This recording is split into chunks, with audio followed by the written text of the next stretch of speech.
Vamos lembrar como é que eram os partidos no Brasil? Partidos estaduais. Não tinha mais partidos nacionais como no Império. Só para lembrar quais eram os partidos do Império: Partido Liberal e Partido Conservador. Depois vem o Partido Republicano, a partir de 1870, Convenção de Itu, e cada estado organiza o seu. Portanto, na República Velha, os partidos eram expressões estaduais, das oligarquias estaduais. Daí a política dos governadores. Tinha exceções, como o Partido Comunista, mas ele não podia atuar porque foi colocado na clandestinidade. Somemos tudo isso: os movimentos sociais, o anarcossindicalismo, a greve geral e a fundação do PCB, o Brasil entrou na década de 20 contestando a República do Café com Leite, criticando a República das Oligarquias, ansiando por mudanças. Como a elite não queria mudanças, o resultado foram guerras no Brasil inteiro. Não apenas motins, mas guerras de verdade. E uma famosa é a situação nordestina, que provocou ou beatos religiosos, como o caso do Beato Conselheiro, ou bandidos, como foi o caso de Lampião, Maria Bonita e outros tantos, no movimento chamado de cangaço. O que era o cangaço? Heróis e bandidos ao mesmo tempo. Ok? Outro filme que vocês podem ver, que ilustra bem, é Entre Irmãs, que mostra uma irmã que pôde ter educação no Rio de Janeiro e a outra que ficou no Nordeste e virou namorada de um cangaceiro. Então, embora seja um filme fictício, ilustra muito bem esses dois Brasis que eu acabei de falar e que está presente também no Abril Despedaçado. A República Velha, então, entra num momento de crise, de contestação, tanto na cidade quanto nos campos. Nós vamos começar falando das revoltas do campo, das revoltas messiânicas, e elas são emblemáticas porque consagram a ideia de um salvador da pátria, alguém que virá resolver a situação da classe mais humilde. Foi o que se verificou na revolta de Canudos, onde o Beato Conselheiro era uma espécie de salvador da pátria. Foi também o que aconteceu na revolta de Contestado, onde o Beatinho era outro salvador da pátria. As duas revoltas, veremos, as duas guerras, foram esmagadas pelo governo republicano. Recomendo aqui o livro Os Sertões, de Euclides da Cunha, que conta a saga e a covardia que foi feita na revolta de Canudos. Mas, comentando outro tipo de revolta, a questão do cangaço.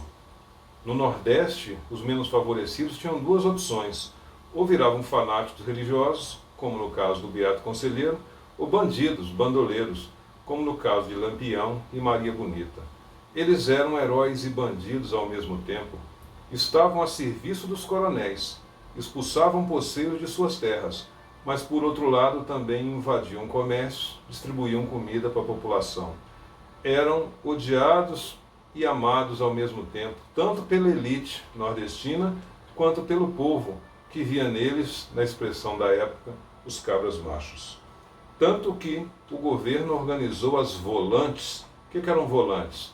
Policiais que perseguiam os cangaceiros até matá-los, e de uma maneira grotesca. Eles tinham a cabeça decapitada e elas eram exibidas na porta da prefeitura das cidades. Vocês podem ver na internet, foi isso exatamente o que aconteceu com o bando de Lampião. Mas essas revoltas messiânicas, essas revoltas rurais, Canudos, Contestado, o cangaço, não eram as únicas. Aconteceram também revoltas na cidade. E nós podemos destacar a revolta da Chibata, uma revolta na Marinha, pelo fim dos castigos físicos e pela melhoria da condição dos marinheiros, dos marujos negros, que eram proibidos de ser promovidos antes dos marujos brancos. Então, junto dessa revolta na Marinha, aconteceu também outras. Citamos a revolta da vacina, a vacinação obrigatória, e nos tempos de embelezamento do Rio de Janeiro, o prefeito Pereira Passos, apelidado de Bota Abaixo, a mando do presidente da República da época, deveria transformar o Rio de Janeiro na sala de visitas do Brasil, como uma capital europeia, como Paris. O alargamento das avenidas foi feito, a derrubada dos barracos, uma verdadeira guerra civil, onde as pessoas não poderiam circular no centro e eram jogadas para os morros. Até hoje, no Rio de Janeiro, convive-se o luxo, a Zona Sul, o asfalto e as favelas. Esse momento foi um momento de muita violência policial. E aqueles que estavam ali protestando, não apenas contra a vacina, mas contra a violência que sofriam, foram primeiro mandados para o morro. E se continuassem insistindo, deveriam ser mandados para o Acre, de onde nunca mais voltariam, lá na floresta amazônica. Essa revolta da vacina, ela mostra como o governo via as populações.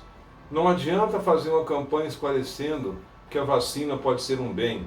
É melhor capturar o público e vacinar à força. E isso gerou todo tipo de revolta. Junto da revolta da chibata e da revolta da vacina, um outro tipo de revolta aconteceu também, mas não no meio do povo. Nas classes médias, as chamadas revoltas tenentistas. Os tenentes, eles criticavam os oficiais mais antigos e achavam que o Brasil devia mudar. Mudar como? Com o voto fechado, porque senão as mesmas elites se perpetuariam no poder, e com a industrialização, para que o Brasil deixasse de ser um Brasil dos fazendeiros. É claro que o movimento tenentista foi perseguido na República Velha. Eles foram vistos como baderneiros e eles começaram a marchar pelo Brasil com as suas ideias, tentando elucidar o povo de que aquela situação de cabresto em que viviam não era boa. A coluna gaúcha se une à coluna paulista e ela recebe o nome que vocês conhecem, a Coluna Prestes, que fez batalhas no Brasil inteiro e no final se desfez em outro país, perseguida ao longo de todos os quilômetros que percorreu no Brasil. Mas esse movimento tenentista tem outra página importante, a revolta de Copacabana, do Forte de Copacabana. Então, os tenentes acharam-se no direito de querer impedir a posse do presidente Arthur Bernardes. Vejam que ousadia. O comandante do Brasil, o presidente da República, determinou então estado de sítio e usou as tropas federais para reduzir a pó aquela revolta do Forte de Copacabana. Poucos sobreviventes, um banho de sangue na praia, mas a semente tenentista estava plantada. E esse tenentismo, que ansiava por ordem e progresso, que ansiava por voto fechado, que queria industrialização, só vai ter voz e vez mais tarde, no primeiro momento do governo Getúlio Vargas. Mas eles ainda vão ter uma página importante nessa crítica da República Velha, nesse final da República Velha, na chamada Revolução de 30, que eu vou comentar daqui a pouco. Neste momento, nós vamos lembrar que houve também um outro tipo de contestação no campo da arte, da filosofia, da literatura, e embora tenha acontecido em apenas 3 dias, vocês estudaram em língua portuguesa, ficou conhecido como Semana de Arte Moderna. Essa Semana de Arte Moderna eram os filhos da elite que podiam frequentar o teatro municipal. O povo não vai ao teatro não porque não quer, porque tem que sair de casa para sobreviver. Então poetas, artistas, escritores, músicos iam para o teatro contestar a ordem intelectual vigente. Como é que isso aconteceu? Tratava-se da antropofagia cultural. O que é antropófago? É quem come carne humana. Não era isso.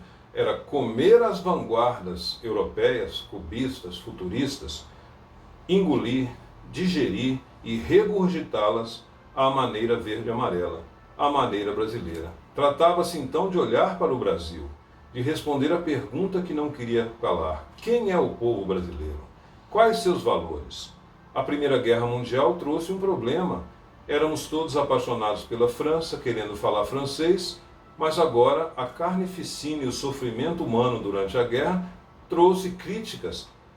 O progresso, a tecnologia, a industrialização deveria ter trago alegria, conforto às pessoas, mas trouxe foi sofrimento. Então agora, com esse ideal eurocêntrico raspado, quebrado, tratava-se de criar um outro ideal, o ideal verde-amarelo.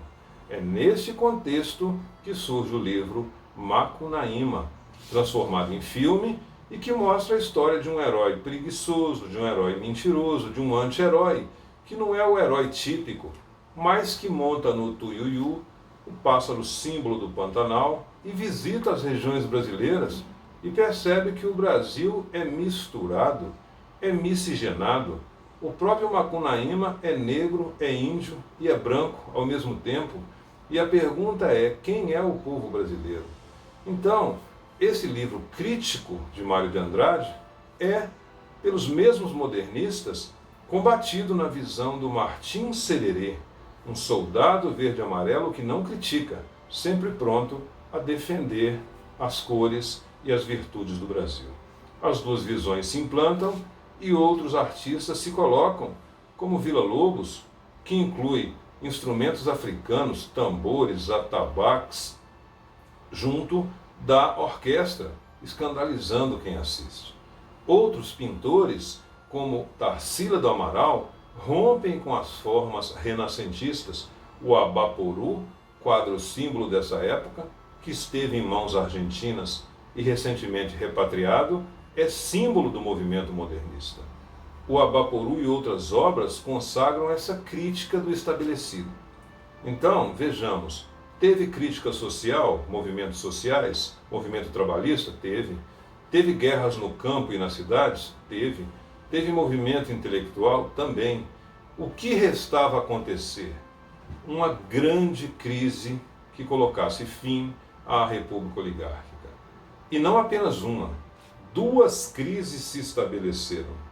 A primeira fora do Brasil, uma crise do capitalismo mundial, iniciada em Nova York, iniciada nos Estados Unidos, no crash, na Quinta-feira Negra, na quebra da Bolsa de Nova York, que espalhou problemas para o mundo capitalista. Os Estados Unidos e a Europa eram os principais compradores do Brasil, e agora, impactados pela quebra da Bolsa de Nova York, pela crise mundial do capitalismo, iriam comprar menos do Brasil. A crise chegou ao Brasil. Essa crise externa, essa crise internacional, a quebra da Bolsa em Nova York, se soma com uma crise interna, a ruptura da política do café com leite. Como é que foi isso? Vocês se lembram que a proeminência de mineiros e paulistas era tolerada a partir da política dos governadores. E agora, nesse fim de República Velha, o último presidente da República Velha, o Washington Luiz, paulista, cafeicultor, deveria indicar um mineiro. Rompeu o acordo, indicou outro paulista, Júlio Prestes, também cafeicultor. E contando com a fraude nos processos eleitorais do Brasil, consagraria a vitória de São Paulo nas urnas. Os mineiros se revoltaram, os mineiros não aceitaram perder a vez e criaram a Aliança Liberal. O que foi a Aliança Liberal? Os mineiros lançaram para presidente um político do Rio Grande do Sul, Getúlio Vargas, e para vice um do Nordeste, João Pessoa. Esse critério geográfico, um político do Norte e Nordeste, mais um político do Sul-Sudeste, vence eleições presidenciais até hoje no Brasil. Portanto, voltando à nossa aula, a chapa Vargas-João Pessoa deveria se contrapor a Júlio Prestes. Júlio Prestes ganha. Vargas, membro da oligarquia gaúcha, aceita o resultado das urnas, mas os tenentes, lembram-se deles? Os tenentes não aceitaram e levantaram o Brasil em armas, e isso ganhou força depois do assassinato de João Pessoa. Vargas então marcha para o Rio de Janeiro e simbolicamente amarra o seu cavalo no obelisco da praça, como quem diz: agora não é nem o PRP nem o PRM, é a vez do Rio Grande do Sul comandar os destinos do Brasil. Chegou, tomou conta do poder e lá ficou por 15 longos anos. E a Era Vargas é o assunto da nossa próxima aula. Essa Revolução de 30, crise interna, oriunda da ruptura do café com leite, se soma à crise externa, a crise de 29, e o resultado foi o fim da República Velha no Brasil. Essa era uma piada de Vargas. Ele dizia: novo sou eu, o que existia antes de mim é velho, aquela república é velha. E a piada pegou. Até hoje nós chamamos a primeira república de República Velha. Para completar o entendimento, houve outros momentos de ruptura do café com leite, como no governo de Hermes da Fonseca, no tempo da política das salvações. Mas aquilo foi reparado e a República Velha continuou. Desta feita, com a crise econômica estabelecida, oriunda da crise de 29, mais a ruptura do café com leite e a Aliança Liberal, virou guerra. Que guerra? A Revolução de 30. E com a Revolução de 30 termina a República Velha no Brasil. Meus alunos, como eu disse, esta aula 4 inaugura o nosso curso, porque ela precisou ser gravada para iniciar a segunda semestralidade do ano. No início do ano, vamos lembrar, as aulas eram presenciais. Então começamos pela aula 4 e nos próximos encontros vamos para as aulas 1, 2 e 3 e suas respectivas partes. Se cuidem, o Covid ainda está aí, mantenham o hábito do distanciamento social, o uso de máscara, álcool gel, protejam a vocês e as suas famílias e virtualmente faremos o nosso curso aqui nesse segundo semestre de 2020. Até o próximo encontro.